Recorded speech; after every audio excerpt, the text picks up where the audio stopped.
ce lieu. Alléluia. Vous savez pourquoi on se l'invite d'être dans ce lieu? C'est pas parce qu'on en a marre du monde, hein. Sinon ça ne donne pas de la valeur au ciel. Vous comprenez ce que je veux dire? Ah, j'en ai marre de la terre, alors je vais aller voir ailleurs, je vais aller voir au ciel. C'est pas comme ça. Je me l'invite d'aller au ciel parce que je sais ce qu'il y a dans le ciel. Il y a Jésus. Et je veux voir lui. Alléluia. Et c'est ça ma motivation d'aller au ciel. Alléluia. J'étais en train de préparer, ou du moins il y a une pensée pour une prochaine prédication, si Dieu le permet. Quand on dit c'est la foi est une ferme assurance des choses qu'on espère. Vous savez, les choses qu'on espère, ce n'est pas que ton problème soit résolu. Ça peut paraître fou, le Kéli. La foi, c'est pas de dire, la ferme assurance, c'est pas de dire, oui, mon problème va être résolu, parce que Dieu n'est pas obligé de résoudre ton problème. Il n'est pas mort à la croix pour résoudre tes problèmes de santé, de résoudre tes problèmes de finances. Par contre, la ferme assurance, la certitude, c'est qu'on ira dans le ciel. Ça, c'est une ferme assurance. Ça, c'est quelque chose que lui-même s'est engagé à faire. Et c'est ça notre foi, nous, notre conviction à nous. Ce sont des choses que lui-même a promises. Il a promis le ciel, il a promis l'éternité pour son Église. Il a promis qu'il sera avec nous tous les jours de notre vie. Après, qu'il résout ton problème, ça, il peut le faire le Seigneur. Mais notre ferme assurance, c'est surtout que nous irons dans l'éternité avec le Seigneur. Amen. Béni soit le Seigneur, amen. Je crois que le Seigneur va nous parler ce matin, réellement. Parce qu'on en a besoin. Les temps qui sont durs et difficiles, un frère a pris en utiliser, les temps sont durs, les temps sont difficiles, mais Dieu est avec nous. Alléluia. Amen. Quand Dieu a créé l'être humain, il a créé avec plusieurs facultés, avec beaucoup de musiletto, pour utiliser des mots simples, avec des options. Là, il a des yeux. Est-ce qu'il est obligé de faire des yeux, le Seigneur, quand il a créé l'être humain? Est-ce qu'il est obligé de faire une oreille? Est-ce qu'il est obligé de faire une bouche? Dieu a créé ça, c'est pour quelque chose de spécial. Dieu, quand il a créé ces choses-là, c'est dans un but précis. Alléluia. Alors, j'aimerais qu'on puisse parler de 3 points principaux, mais ce qui passe, c'est qu'on n'a pas le temps de tout dire. Vous comprenez que 8 heures de prédication, même si on est les plus spirituels, il y en a un qui est tombé, pourtant c'est Paul qui prêchait dans la Bible, il s'accueille dans le temps. Voilà, c'est lui qui peut dire pour ça, mais l'apôtre Paul, amen. La vie qu'on voit, même le grand apôtre Paul peut être cansé, un peu fatigué, parce qu'on est être humain. Donc, ce matin, on va s'entretenir sur les yeux. Amen. Donc, j'ai pris 3 points, c'est les yeux, les oreilles et la bouche. Mais ce matin, on va s'entretenir sur les yeux. Si Dieu les a créés, c'est pas pour rien, les frères et sœurs. Lorsque Dieu a créé l'être humain, il a créé avec des sens, avec des organes, des oreilles, et on va s'entretenir sur ça. Pourquoi Dieu a créé les yeux? En tout cas, on va voir pourquoi Dieu ne les a pas créés. Imaginez, moi, je vais voir celui qui a créé le stylo, et je l'utilise pour passer le bonio. Le casser, vous savez, c'est ce que vous faites. Est-ce que le créateur du stylo, il a fait ça parce qu'il était un bonio? Il a fait ça. Il a créé le stylo pour que tu puisses écrire. C'est tout. Il y en a qui le prennent pour faire autre chose, pour faire une règle. Mais le but de la création du stylo, c'est d'écrire. Le but des yeux, les frères et sœurs, ce qui est sûr et certain, Dieu n'a pas créé les yeux pour que tu pleures de peine. Dieu n'a pas créé les yeux pour ça, parce que Dieu a dit, voilà, tu sois lamenté, Dieu là maintenant c'était pas ça, pour l'angoisse qui était, mais Dieu n'a pas créé ça pour ça. Dieu n'a pas créé les yeux pour regarder les choses sales et impures. C'est vrai ou pas? Et pourquoi on le fait? Pourquoi on pleure de peine? Pourquoi on pleure comme si que Dieu n'est plus avec nous? Je ne dis pas aujourd'hui, claro, c'est spécial parce que à la base, quand Dieu a créé l'homme et la femme, il les a créés dans un but éternel, parce que l'éternité s'est terminée quand ils ont commencé à pécher. Vous avez compris ça. Donc à la base, l'être humain est éternel. Mais bien sûr que quand le péché est entré, la mort est entrée avec, et maintenant ils connaissent ce que c'est que de perdre un enfant. Ah, il ne faut pas oublier qu'Adam et Ève, ils ont perdu un enfant. Donc il faut s'appeler, il est mort, il y en a un qui est mort là. Ils ont subi la perte d'un enfant. Et c'est sûr qu'aujourd'hui, on subit des pertes de ceux qu'on aime, de nos parents, de ceux qu'on aime. Et ça, ça nous fait pleurer de peine. Je ne parle pas de cette peine-là. Parce que ça, on ne peut pas l'expliquer. Ça, c'est quelque chose, c'est un sentiment personnel. Et moi, je parle de la peine de dire, Seigneur, tu n'es pas avec moi. Seigneur, tu m'as oublié. Et Seigneur, tu n'existes pas. Dieu n'a pas créé les yeux pour ça. Dieu a créé les yeux, alléluia, pour autre chose.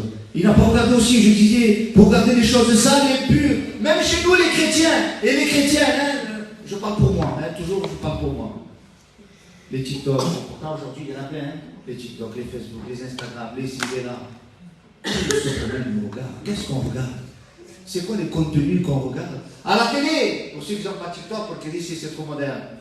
Oh, la télé, qu'est-ce qu'on regarde à la télé? On peut se salir, notre vie chrétienne, rien qu'en regardant, en souillant. Rien que dans le monde, qu'est-ce qu'on peut voir, qu'est-ce qu'on regarde? Comment on utilise les yeux? Dieu n'a pas utilisé tes yeux. Dieu n'a pas créé tes yeux pour que tu regardes des choses sales et pures, pour que tu puisses te souiller. Dieu n'a pas créé les yeux non plus. Alpé, il n'a pas fait des yeux pour qu'il voie les défauts de procès. Hein. Mais pourquoi je le fais? Pour quel droit? Pour qui c'est fait? Pourquoi toujours je regarde les défauts du frère? Est-ce que Dieu a créé les yeux pour ça? Il n'a pas créé pour ça, le Seigneur. Parce que ça fait de la peine, ça.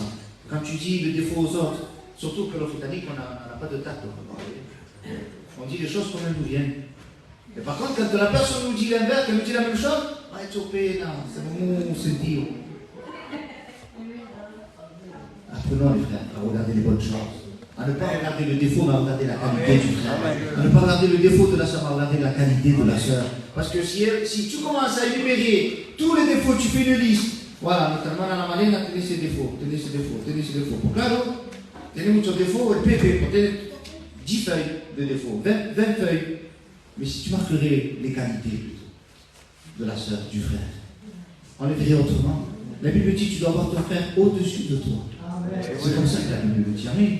Donc on a vu que Dieu n'a pas créé les yeux pour pleurer de peine, pour regarder les choses sales et pures, pour regarder les défauts des autres, et aussi pour promener des regards inquiets. Est-ce que Dieu a créé les yeux pour que tu digas, moi la situation comme elle est, moins 100 euros dans le compte, j'ai une maladie, je suis seul, je suis suivi. Et ça c'est le regard qu'on promène, ça, les regards inquiets. Est-ce que Dieu a créé les yeux pour ça?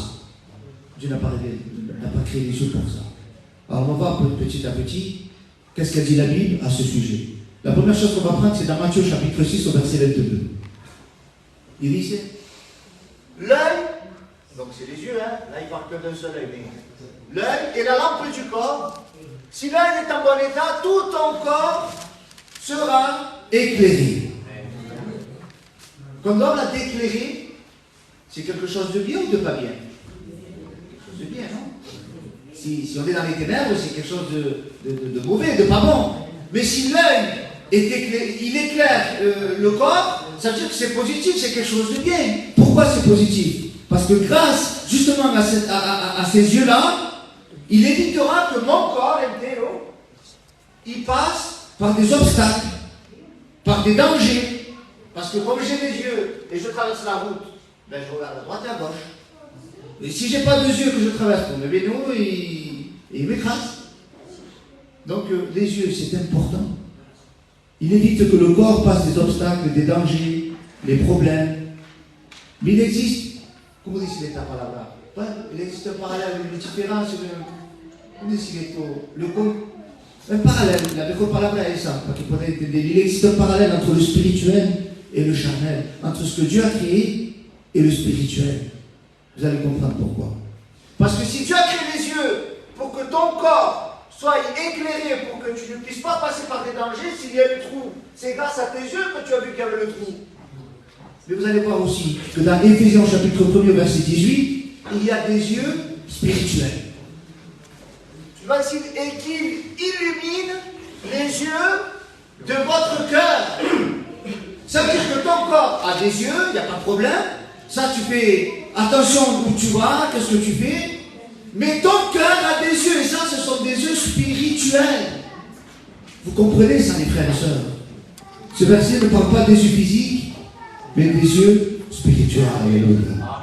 De la même manière que l'œil est la lampe du corps, vous allez comprendre. De la même manière que l'œil est la lampe du corps, alors l'œil du cœur est la lampe du spirituel. C'est important ça. Si tu ne veux pas te salir charnellement, eh bien, tu vas voir qu'il y a une flaque pleine de boue, tu ne vas pas marcher dans la boue puisque tu l'as vu la boue. Mais dans le spirituel, c'est pareil. Si tu vois que c'est un endroit qui est souillé, un endroit qui est sale, un endroit qui n'est pas à la gloire de Dieu, alors il ne faut pas y aller. Tu comprends ça? Nos yeux spirituels doivent avoir la même fonction dans le domaine du spirituel. Alléluia. La Bible dit comme ça, dans 2 Corinthiens chapitre 5, au verset 7. Nous aussi on marche, spirituellement, oui ou non? Spirituellement on marche, mais voilà comment on marche. Car nous marchons par la foi et non par la vue. Et ça c'est important les frères et sœurs. Il y a des chrétiens malheureusement, et même des pasteurs, et même des gens de la chorale, et même des gens de la fonction, même de ce que vous voulez, qui marchent non pas par la foi, mais qui marchent par la vue. Ça veut dire quoi marcher par la vue? Mais il parle de la vue charnelle. Marcher avec les yeux de la chair, c'est voir que les problèmes. Au lieu de voir Dieu, ils voient que le problème. Au lieu de voir la grandeur de Dieu, ils voient que leurs soucis, que leurs intérêts, que leur vie, que le côté négatif. Ça, ce sont des yeux charnels. Mais Dieu t'appelle à avoir des yeux spirituels. Et dans les yeux spirituels, tu peux voir Dieu. Alléluia. Alors c'est sûr que quand on examine notre vie dans le charnel, il y en a certains qui ont une belle vie. C'est facile pour David qui de se convertir. Tener dinero, qué fatiga va a pasar ese. On s'en va au Seigneur, merci Seigneur, il s'est donné à Dieu, merci à Dieu. Mais nous, quand on se donne à Dieu, c'est compliqué la vie, parce que le compte en banque, si c'est pas le compte en banque, c'est le compte du frigo, si c'est pas le compte du frigo, c'est le compte du réservoir, du gasoil. Quand c'est pas le compte du réservoir, c'est le autre ça, et ainsi de suite. Et ça, c'est compliqué pour nous, ça. Mais si on a des yeux charnels et on voit que ça, alors on ne voit plus le spirituel. On ne voit plus que Dieu est avec nous. On ne voit plus que Dieu nous soutient. Alléluia. Et Dieu veut que tu l'aimes la terre. Et que tu dis, Seigneur, je vois que tu es avec moi. Alléluia. Amen, amen. Et des fois, on ne voit pas que Dieu est avec nous. Est-ce que tu le sais que Dieu est avec toi ce matin? Amen. Est-ce que tu le sais réellement que Dieu est avec toi? Amen. Même si tu ne le vois pas à l'œuvre, Dieu est avec toi. Alléluia. Parce qu'il a promis dans sa parole. Alléluia. Les yeux du cœur, les yeux de la foi, voient ce que les autres yeux ne voient pas. Alléluia. Qu'est-ce qu'on peut voir par les yeux de la foi? Est-ce que toi, tu as vu charnellement Jésus mort et Jésus ressuscité? Tu n'as jamais vu, toi. Est-ce que tu as vu que ton péché a été pardonné charnellement? Est-ce que tu as une preuve, une trace, un document, quelque chose qui prouve que ton péché est pardonné? Est-ce que tu vois par tes yeux charnels que Dieu est avec toi? Est-ce que tu vois avec tes yeux charnels le ciel et l'éternité et la grandeur de Dieu? Non, tu le vois tout par les yeux de la foi. Alléluia. Et Dieu t'encourage ce matin à avoir les yeux de la foi. Alléluia. Dieu n'a pas fait donc les yeux pour que tu pleures de tristesse. Dieu n'a pas fait les yeux pour que tu promènes des regards inquiets. Dieu n'a pas fait les yeux pour que tu puisses voir la paille qui est dans ton frère. Il y en a qui ont des vues 10 sur 10. Il met de la paille. C'est petit, une paille. Pourtant, la poutre, c'est grand. Ils font comme s'ils n'ont pas vu leur poutre. Mais ils voient la paille. Mais Dieu n'a pas fait les yeux pour ça, pour que tu vois la paille. Dieu l'a fait les yeux pour que tu vois ta poutre à toi. Alléluia. Et Dieu n'a pas fait les yeux pour que tu fixes le monde. Dieu n'a pas fait les yeux pour que tu regardes le péché. Si tes yeux sont ainsi, si tes yeux, à un moment donné, ils se sont déviés, je t'invite à lire ce texte, qui est dit dans Matthieu chapitre 18, au verset 9. Et si ton œil est pour toi une occasion de chute, arrache-le et jette-le loin de toi. Mieux vaut pour toi entrer dans la vie n'ayant qu'un œil que d'avoir 2 yeux et d'être dans le feu de la géhenne. C'est quoi ton problème? C'est tes yeux, pourquoi que nous, spirituellement, allora si te cassino, allora si te cassino, no?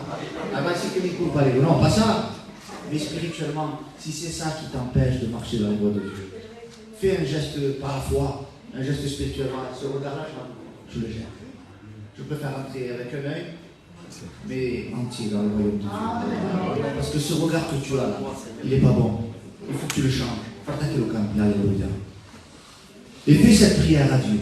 Regarde quelle belle prière David a fait dans Psaume 119 au verset 18.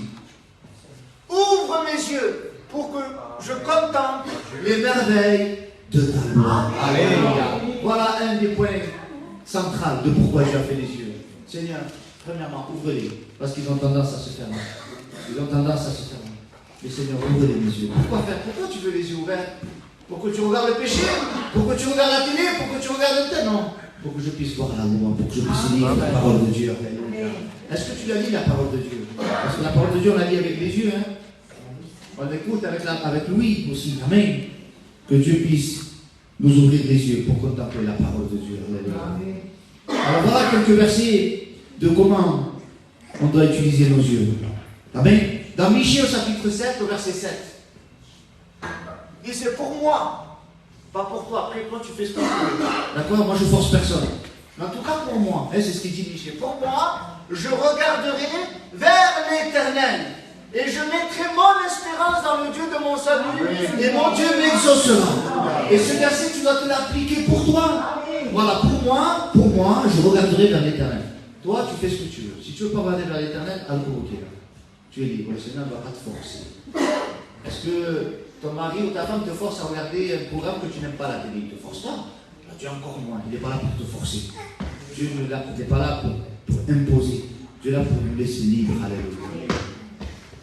Un autre verset, il va ici dans 2 Corinthiens chapitre 4, verset 18. Ainsi. Ah non, c'est pas celui-là. Laisse moi ta main. Ainsi, nous regardons. Alors, je vais vous le lire parce que j'ai peut-être mal noté la référence. Il dit, ainsi, nous regardons non pas à ce qui est visible. Nous, les chrétiens, comme on dit, c'est ainsi, nous, non pas des païens, mais il ne parle pas des inconvertis. Il parle de nous, les chrétiens. Ainsi, nous regardons non pas ce qui est visible, mais à ce qui est invisible.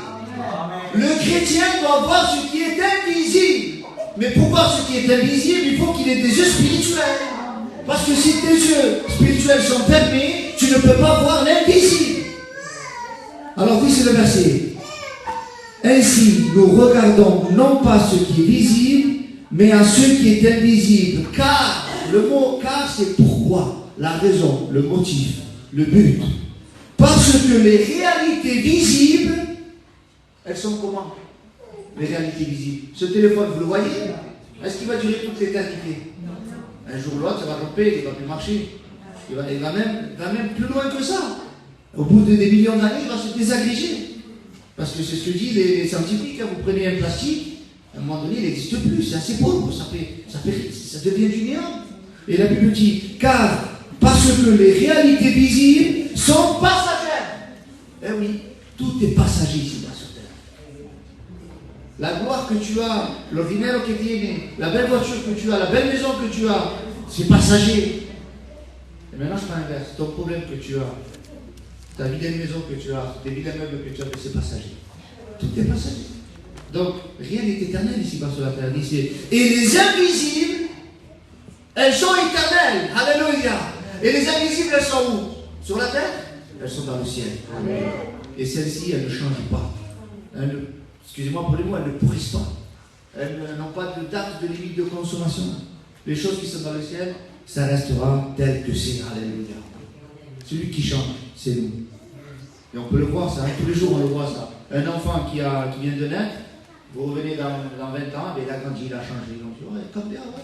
Ah oui, parce que l'être humain, il a appelé à changer. Mais Dieu ne change pas. En lui, il n'y a aucun nombre de variations. Alléluia. Mais que Dieu fasse. Dieu n'est pas contre le changement. C'est étonnant quand même. Hein? Dieu n'est pas contre le changement. Mais il faut que ce soit positif. C'est-à-dire qu'il faut qu'on aille de progrès en progrès. Amen. De mieux en mieux. C'est un changement, mais positif. Mais il y en a que malheureusement, ils commencent bien et ils finissent mal. Ça, c'est un changement, mais négatif. Et ils priaient, ils jeûnaient, ils chantaient les cantiques, ils écoutaient les prédications. Ils se réjouissaient dans la présence de Dieu. Petit à petit, ils ont changé, mais dans le mauvais côté. Que Dieu fasse. Que si tu as changé de ce côté-là, que tu puisses rechanger et repartir de plus belle. Alléluia. Et sur notre Dieu. Amen. Il y a un autre verset qui nous parle de la vue, dans Ésaïe au chapitre 41, verset 10. Amen. J'espère qu'il est bon celui-là. Ne crains rien, car je suis avec toi. Ne promène pas des regards inquiets, Amen. Car je suis ton Dieu, je te fortifie. Je viens à ton secours, je te soutiens de ma droite triomphante. Alléluia. Que c'est beau ce verset. N'aie pas peur. Vous savez pourquoi on a peur? Parce que nos regards ne sont plus en Dieu. Nos regards ne sont plus dans la Bible. Nos regards ne sont plus en Jésus. Nos regards sont en dehors. Et quand on regarde en dehors, il y a plein de catastrophes. On voit qu'il y a des guerres, on voit qu'il y a des soucis, il y a des problèmes, il y a ci. Et là, on commence à avoir quoi? À avoir peur, à craindre. Mais si tu as tes yeux fixés en Jésus-Christ, alléluia, il te dit, n'aie pas peur. Je suis moi-même avec toi et ne promets pas des regards inquiets, car je suis ton Dieu. Alléluia. C'est ce qui va confirmer dans Hébreux chapitre 12, verset 2. Ayant les regards sur Jésus, le chef et le consommateur de la foi. Alléluia. Alors tous ces regards qu'on a vus là, c'est le regard de qui? Qui c'est qui doit avoir ce regard-là? C'est Dieu ou c'est nous? C'est nous. C'est important ça de mettre notre part. Mais lui, est-ce que Dieu, lui, il a un regard envers nous? Parce que c'est bien beau qu'on regarde Dieu, mais est-ce que lui, il nous regarde, lui? Eh bien oui, la Bible te le dit. La Bible dit dans le psaume chapitre 33, verset 18. Voici l'œil de l'Éternel. Que c'est beau ça. L'œil de l'Éternel est sur ceux qui le craignent. Alléluia. Rappelle-moi sur qui il est l'œil de l'Éternel. Ceux qui ne le craignent pas, l'œil de l'Éternel n'est pas sur lui. Et quand un papa et une maman a les yeux sur son enfant, il n'y a aucun danger qui peut lui arriver. Mais si Dieu, le Père, a ses yeux sur toi, quand il viendra le danger, il le poussera, il l'éloignera. Alléluia. L'œil de l'Éternel sont ceux et sur ceux qui le craignent et sur ceux qui espèrent en sa bonté. As-tu perdu l'espérance ce matin? As-tu perdu espoir? Es-tu découragé? Eh bien, tu ne peux pas avoir l'œil de Dieu sur toi. Moi, je préfère avoir l'œil de Dieu. Amen. Je veux avoir ce regard favorable dans mon foyer, dans ma vie. Alléluia. Sur mes enfants. Alors pour ça, eh bien, il faut que je craigne l'Éternel et il faut que j'espère en sa bonté. Alléluia. Un autre verset où Dieu a le regard sur nous, dans 1 Samuel au chapitre 16, verset 7. Voilà ici.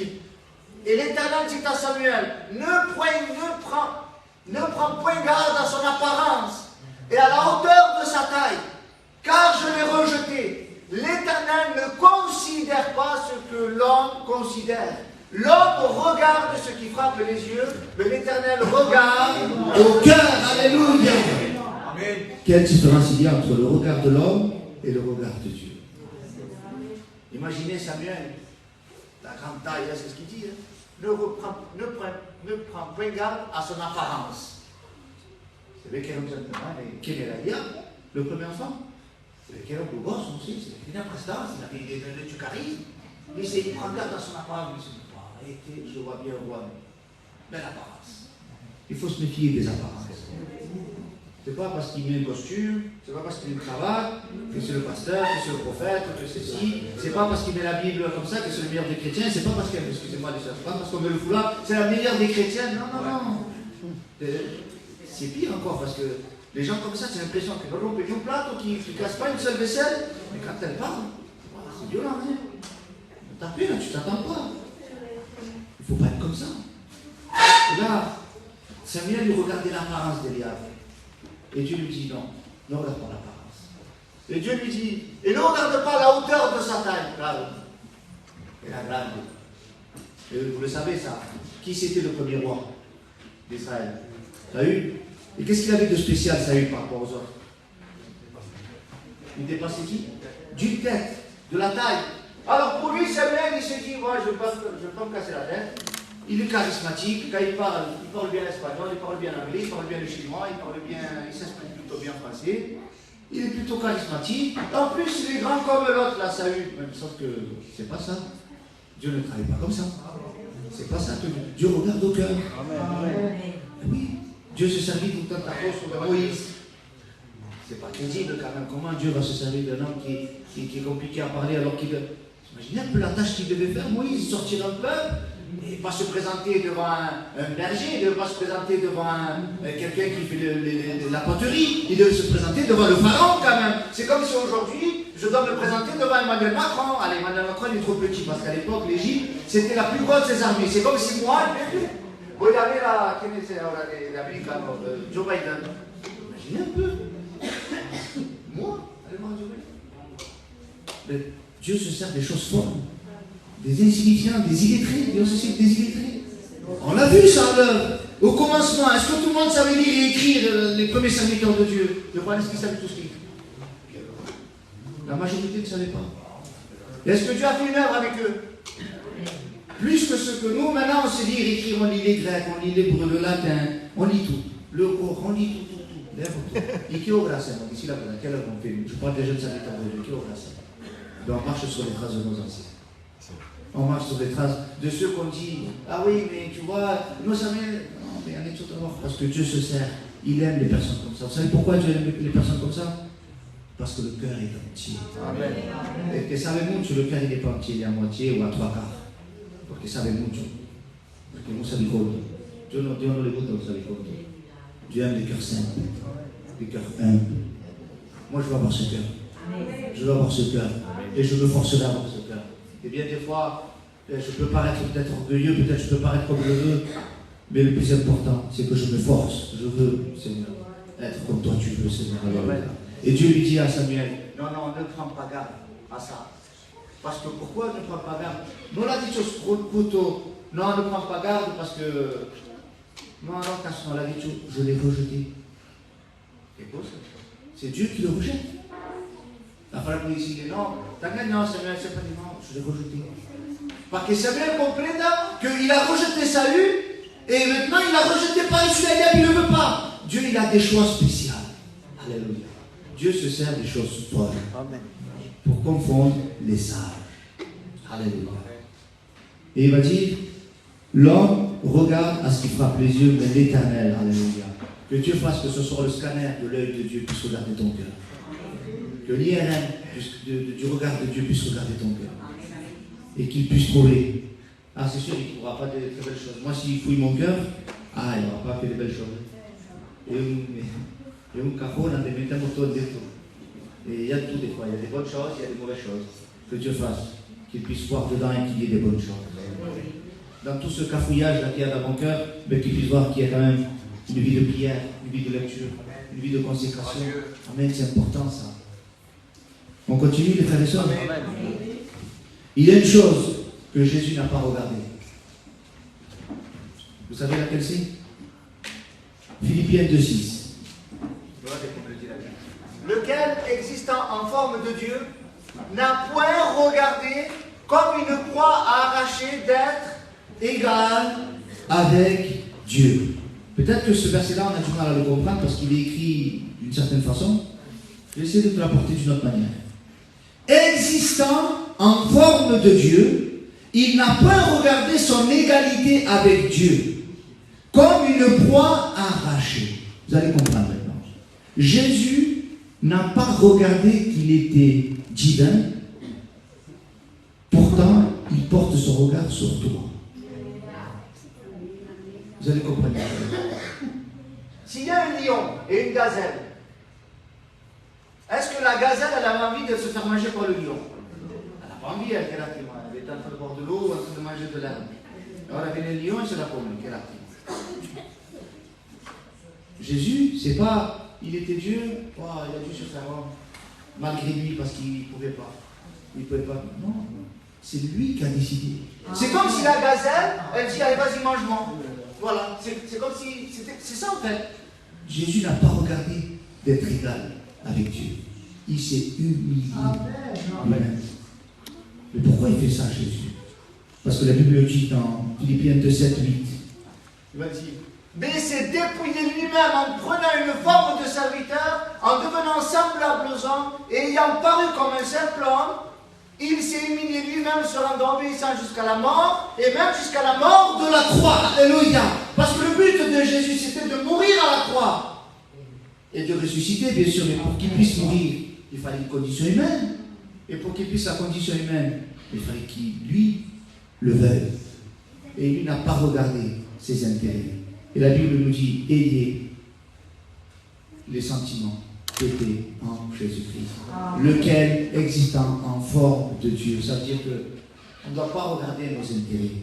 Oui, comme oui, c'est ma famille. Oui, mais c'est mon fils. Oui, mais c'est ma fille. Si c'est non, c'est non. Ça sera non pour ta fille et ça sera non pour le voisin. Si c'est non pour le frère, ça sera non pour la tante. Vous comprenez ça, les frères? On ne doit pas regarder nos convenances, ce qui me convient, ce qui me va le mieux. On a compris que les yeux sont importants. Il faut l'utiliser comme il le faut. Alléluia. Alors, la conclusion de tous les frères, on a compris que nos regards sont très importants. Nos yeux sont très importants. La prochaine fois, je vous parlerai de l'ouïe, de l'oreille, d'entendre. Dieu n'a pas créé l'ouïe pour des choses banales. Mais ce soir, ce matin, les yeux doivent être fixés en Jésus-Christ. Vous voulez qu'on prie le Seigneur ensemble? Amen.